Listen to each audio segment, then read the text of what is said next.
নম্বর আদব হইল চোখের হেফাজত করা। চোখের কি হেফাজত করা? রোজা রেখে চোখ দিয়া খারাপ জিনিস দেখা যাবে না, চোখ দিয়া বেগানা নারী দেখা যাবে না, চোখের দ্বারা মোবাইলের মধ্যে আসক্ত হয়ে বিভিন্ন খারাপ ছবি টবি দেখা যাবে না। চোখের হেফাজত করা, চোখকে হেফাজত করতে হবে। যদি রোজা রাখা অবস্থায় আপনি চোখ দিয়া খারাপ জিনিস দেখেন, খারাপ সিনারি দেখেন, বেগানা নারী দেখেন, তাহলে আপনার রোজার আদব হবে না, রোজা শুদ্ধ হবে না, রোজা পরিপূর্ণ হবে না। রোজাকে পরিপূর্ণ করতে হলে আদবগুলি দরকার। জোরে কন্যা সুবহানাল্লাহ। এক নম্বর আদব হইল চোখের আদব। কিসের আদব? চোখের হেফাজত। চোখকে হেফাজত করতে হবে। চোখ দিয়া যদি আপনি খারাপ জিনিস দেখেন, চোখ দিয়া যদি আপনি খারাপ জিনিসের দিকে থাকান, খারাপ জিনিসের দিকে নজর দেন, তাহলে আপনার রোজা হালকা হয়ে যাবে, রোজার সওয়াব কমে যাবে, রোজা পূর্ণাঙ্গ হবে না, রোজা শুদ্ধ হবে না। এই জন্য চোখ দিয়ে আমরা কি দেখবো? ভালো ভালো জিনিস দেখবো। চোখ দিয়ে আল্লাহর কোরআন দেখবো, চোখ দিয়ে আপনার আল্লাহর কোরআন দেখে দেখে পড়বো। জোরে কন্যা সুবহানাল্লাহ। চোখ দিয়ে আমরা মসজিদে বসে বসে আল্লাহ পাক রব্বুল আলামিনের কানায় কাবাকে দেন করব, নবীজির মদিনা শরীফকে দেন করব। চোখ দিয়ে যত ভালো ভালো জিনিস আছে সেগুলি আমরা দেখব। জোরে কন্যা সুবহানাল্লাহ। দ্বিতীয় নম্বর আদব হইল আপনার জবানের হেফাজত। জবান দিয়া অর্থাৎ মুখ দিয়ে আমাদের মিথ্যা কথা বলা যাবে না, চুগলখড়ি করা যাবে না, মানে পরনিন্দা করা যাবে না। রোজা রাখা অবস্থায় যদি আপনি পরনিন্দা করেন, চুগলখড়ি করেন, মিথ্যা কথা বলেন, রোজার সওয়াব নষ্ট হয়ে যাবে, রোজা পূর্ণাঙ্গ হবে না। তাহলে শুভে সাদেক থেকে নিয়ে সূর্যাস্ত পর্যন্ত এই যে 12-13 ঘন্টার সময় আমরা উপোস থাকলাম, শুধু উপোসই থাকা হবে, রোজার কোনো সওয়াব আল্লাহ দিবে না। সওয়াব কি দিবে না? এই জন্য জবানের হেফাজত করতে হবে, জবানের হেফাজত করতে হবে, জবানের হেফাজত করতে হবে। কাউকে গালি দেওয়া যাবে না, কাউকে মন্দ বলা যাবে না, উঁচু বাক্যে কথা বলা যাবে না, কার সাথে ঝগড়ায় লিপ্ত হওয়া যাবে না। কেউ যদি ঝগড়ায় লিপ্ত হতে আসে, নবীজি হাদিস শরীফের মধ্যে বলছেন, তোমার সাথে যদি কেউ উপরি হইয়া নিজে নিজে ঝগড়া করতে আসে, তুমি বলতে হবে আনা সাইমুন, আমি রোজাদার, আমি তোমার সাথে ঝগড়া করতে পারবো না। জোরে কন্যা সুবহানাল্লাহ। রোজা অবস্থায় জবানকে হেফাজত করতে হবে। জবান দিয়া মিথ্যা কথা বলা যাবে না, জবান দিয়া চুগলখড়ি করা যাবে না, জবান দিয়া পরনিন্দা করা যাবে না। আমাদের কিছু লোকের অভ্যাস আছে, আমরা জবান দিয়া পরনিন্দা না করলে, পরের হিংসা না করলে, পরের কুৎসারটনা না করলে আমাদের যেন সময়টাই কাটে না। আসে না, আসে না, আসে না? শুধু উপোস থাকলো, আমার নবীজি বলেন ওই ব্যক্তি শুধু উপোস থাকলো, তার রোজার দ্বারা কোনো ফল হবে না, তার রোজার দ্বারা কোনো উপকার হবে না, তার রোজার দ্বারা কোনো ফায়দা হবে না, তার রোজার দ্বারা কোনো লাভ হবে না। সে ব্যক্তি যেন শুধু উপোস থাকলো সকাল থেকে নিয়ে সন্ধ্যা পর্যন্ত, তার রোজার কোনো সওয়াব তার আমলনামায় হবে না। তাহলে জবান দিয়ে মিথ্যা বলা যাবে, রাত বললে সারা দিনের কষ্টের রোজা শেষ। জবান দিয়া চুগলখড়ি করা যাবে না, পরনিন্দা করা যাবে না, পরের গীবত করা যাবে না। গীবত তো এটা একটা মজার জিনিস। ইমুক খুব খারাপ, আবার ইমুকের কাছে গেলে তোমার মতন বালা মানুষ নাই, ওমরের কাছে যায় ইমুক আরে মানে কুস্তা জানে না, কিচ্ছু জানে না, মূর্খ মানুষ। আবার সামনাসামনি আসলে আরে আপনার মতন কোনো হুজুরই না, আপনি অনেক কিছু জানেন, আমি বড় আলেম। এরকম ধরনের লোক কিছু আছে না নাই? হ্যাঁ, পরনিন্দা, আপনার ছোট্টখাটো দোষ যদি থাকে এটিকে বড় করে প্রকাশ করা মানুষের কাছে, এটার নাম হইল পরনিন্দা। রোজা রাখছেন, সিয়াম সাধনা করবেন, আমার নবী বলেন যদি পরনিন্দা করো, পরনিন্দা করলে, পরহিংসা করলে, গীবত করলে, তোমার জবান দিয়ে যদি মিথ্যা কথা বের হয়ে যায়, এই রোজা রাখার মধ্যে কোনো লাভ নাই, শুধু উপোস করলা। আল্লাহ রাসূল বলেন সে ব্যক্তি যেন শুধু উপোসই করলো, তার রোজার দ্বারা কোনো ফায়দা হবে না, তার রোজার দ্বারা কোনো লাভ হবে। তাহলে এত কষ্ট করে রোজা রাখার পরে যদি লাভই না হয়, তাহলে রোজা রাখিয়া আমরা এত কষ্ট করে আমরা এই আপনার মিথ্যা কথা বলা আর জবানের যদি আমরা হেফাজত না করতে পারি, জবান দিয়ে যদি আমরা মিথ্যা কথা না ছাড়তে পারি, তাহলে তো এই রোজা রাখার কোনো লাভ হইল না, রোজা রাখার কোনো সওয়াব হইল না।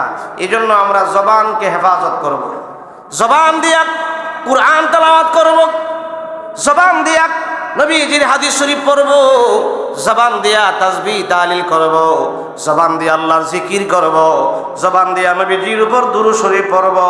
কারণ মাহে রমজানুল মুবারকের প্রত্যেকটা মুহূর্ত আল্লাহর কাছে দামি। আল্লাহ রাসূল মাহে রমজানুল মুবারক আসলে প্রত্যেকটা সেকেন্ডের গুরুত্ব দিতেন, প্রত্যেকটা সেকেন্ড আল্লাহর জন্য ব্যয় করতেন, প্রত্যেকটা সেকেন্ড আল্লাহর মহব্বতে ব্যয় করতেন। জোরে কন্যা সুবহানাল্লাহ। আমরা সময় পাইলে এক নম্বরে হইল মোবাইল, আর দুই নম্বরে যদি 2-3 জন মানুষ এক জায়গায় মিলিত হইতে পারি, দুনিয়ার আজে বাজে কথা যা আছে মানুষের নিন্দা থেকে দইরা সব কিছু আমরা বলা শুরু করে দেই। আল্লাহ রাসূল বলছেন রোজা হালাক হয়ে যাবে, রোজা পরিপূর্ণ হবে না, রোজার কোনো সওয়াব তুমি পাইবা না, রোজার কোনো সওয়াব তোমার আমলনামায় দেওয়া হবে না। তুমি শুধু উপসী থাকবা, বলবা আমি তো রোজা রাখলাম, সওয়াব কই? ওই যে তুমি 5-6 জন মিললে এক জায়গায় আড্ডা দিলা, দুনিয়াবি বাজে কথা বললা, কামের কোনো কথা বললা না, তোমার জবান দিয়া জবানের হেফাজত হইল না। এই জন্য সারা বছর আমরা বিভিন্ন ধরনের কাজ খারাপ করি, কিন্তু রমজান মুবারক মাস আসলে আমাদেরকে কি করতে হবে? বিশেষ করে আমাদেরকে মাহে রমজান মুবারক আসলে আমাদের জবানকে হেফাজত করতে হবে। জোরে কন্যা সুবহানাল্লাহ। মিথ্যা কথা বলা যাবে? চুগলখড়ি, হিংসা, পরনিন্দা, এগুলি আমাদের নিত্যদিনের সাথী হয়ে গেছে, আমাদের বন্ধু হয়ে গেছে। বললে বড় ভালো লাগে, নাহলে পেটের ভাত হজম হয় না। এগুলি যাদের অভ্যাস আছে ছেড়ে দিবেন।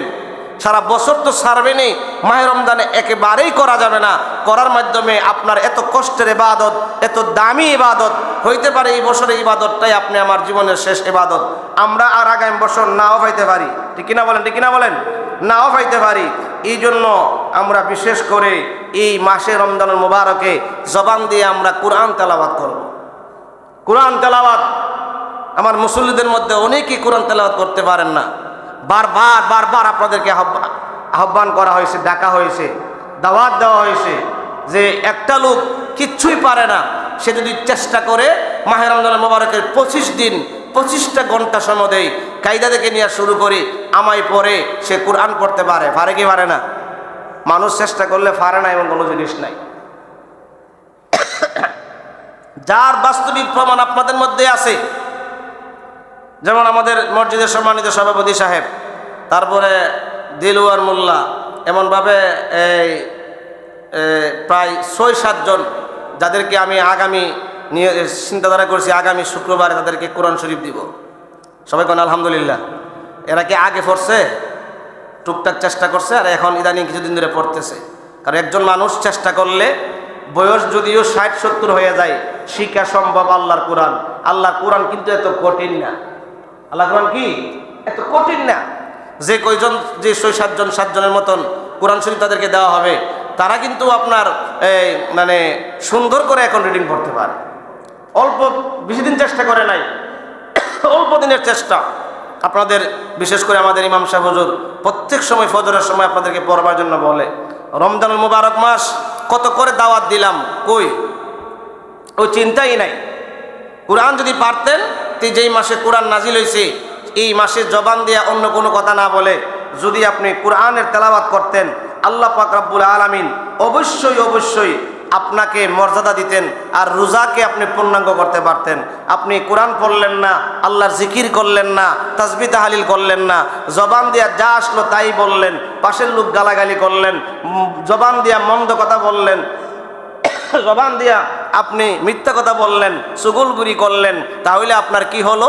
রোজা আপনার পূর্ণাঙ্গ হলো না, রোজা আপনার শুদ্ধ হলো না। আল্লাহ রাসূল বলেন তুমি শুধু উপসী থাকলা, রোজার দ্বারা তোমার কোনো উপকার হবে না। 3 নাম্বার হইল কানের হেফাজত। কান দিয়া অশ্লীল গান বাজনা খারাপ জিনিস শোনা যাবে না। কান দিয়া পড়তে পারেন না, মোবাইলের মধ্যে কোরআনের তেলাওয়াত আছে, তেলাওয়াত শুনবেন, ভালো ওয়াজ শুনবেন, হ্যাঁ কোরআন তেলাওয়াত শুনবেন, জিকির আজকার মোবাইলের মধ্যে দিয়া এটা শুনবেন। অর্থাৎ কান দিয়া ভালো জিনিস শুনতে হবে। আমার এমনও মুসল্লি আছে মাশাআল্লাহ দিলে টিভিটা লাগাই দেওয়া বলে দেয়, আছে না? টিভি দিয়া চোখেরও আপনার আদব শেষ হয়ে গেল গা, চোখ দিয়া দেখছে, কান দিয়া শুনছে, কানেরও আদব শেষ হয়ে গেল গা। ঠিক কিনা বলেন? রমজান মাস এটা অফ রাখেন, বন্ধ রাখেন, দরকার কি? এটা রমজান মাস সংযমের মাস, এটা আত্মত্যাগের মাস, এটা আল্লাহ পাক রাব্বুল আলামিনকে খুশি করার মাস, আল্লাহ পাক রাব্বুল আলামিনকে পাওয়ার মাস। এই মাস হচ্ছে মাহে রমাদানুল মুবারক। জোরে কন্যা সুবহানাল্লাহ। তাহলে চোখের হেফাজত, জবানের হেফাজত, কানের হেফাজত। কান দিয়া খারাপ জিনিস, গান বাজনা, খারাপ অশ্লীল জিনিস শোনা যাবে না। কান দিয়া শুনতে হবে ভালো জিনিস, কান দিয়া শুনতে হবে কোরআন তেলাওয়াত। কোরআন পড়তে পারেন না, যারা পড়তে পারে তাদের পাশে বসে গিয়ে শুনেন। এত সুন্দর মাদ্রাসা, কয়জন গেছেন যে রমজান মাস আমি তো কোরআন শরীফ পড়তে পারি না, ছাত্ররা সারাদিন পরে আমি গিয়ে বইয়া শুনি? একজন কি গেছেন? কথা কন না কেন? একজন গেছেন?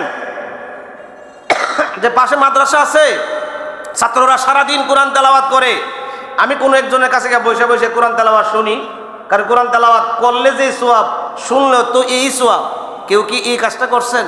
না, বরঞ্চ কান দিয়ে যত খারাপ জিনিস আছে এটি শুনবা জন্য পাগল।